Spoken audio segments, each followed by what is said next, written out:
दोस्तों, उत्तर प्रदेश सरकार ने एक महत्वपूर्ण कदम उठाते हुए नोएडा, वृंदावन और अलीगढ़ को जोड़ने के लिए यमुना एक्सप्रेसवे के विस्तार को मंजूरी दे दी है। इस परियोजना का उद्देश्य प्रसिद्ध बांके बिहारी मंदिर को समर्पित 6 लेन वाले एक्सप्रेसवे से जोड़कर कनेक्टिविटी को बढ़ाने और विशेष रूप से मथुरा में पर्यटन को बढ़ावा देना है। यह विस्तार अयोध्या और काशी जैसे हेरिटेज कॉरिडोर विकसित करने के सरकार के दृष्टिकोण के अनुरूप है। तो आज के इस वीडियो में हम लोग यमुना एक्सप्रेसवे के विस्तार के बारे में जानेंगे।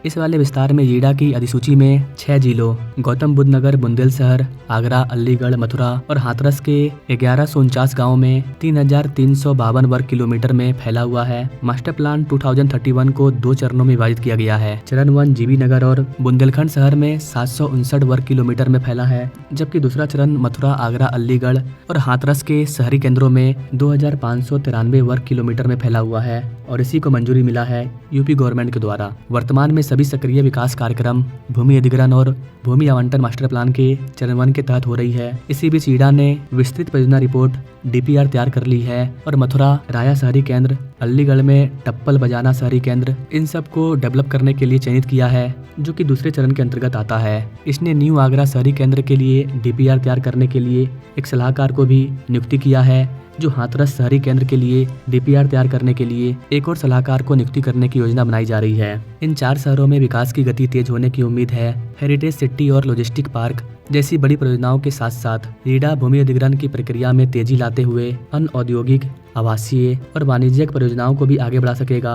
YEIDA के CEO अरुणवीर सिंह ने कहा कि चरण 2 को पहली बार 2012-13 में प्रस्तावित किया गया था, लेकिन ये 13 वर्षों तक लंबित रहा।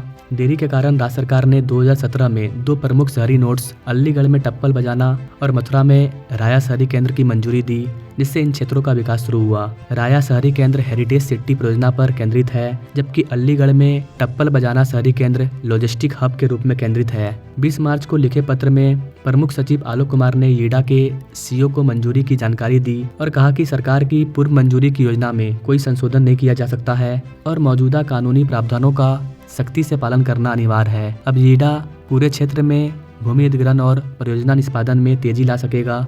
टप्पल बजाना शहरी केंद्र 11,104 हेक्टेयर में फैला है, राया शहरी केंद्र 11,654 हेक्टेयर में फैला हुआ है और नया आगरा शहरी केंद्र 12,200 हेक्टेयर में फैला हुआ है। अधिकारियों ने बताया कि वर्तमान में ईडा हाथरस शहरी केंद्र के लिए डीपीआर तैयार करने के लिए सलाहकार की नियुक्ति करने की प्रक्रिया में है, जिससे विकास को जल्द ही अंतिम रूप दिया जाएगा। बाकी आप यमुना एक्सप्रेसवे के विस्तार के बारे में क्या कहना चाहेंगे, कमेंट कीजिएगा और ऐसे ही इंटरेस्टिंग डेवलपमेंट प्रोजेक्ट के लिए हमारे चैनल से जुड़िएगा। Now thanks for watching. मिलेंगे अपने लोग अगले वीडियो में, तब तक के लिए जय हिंद।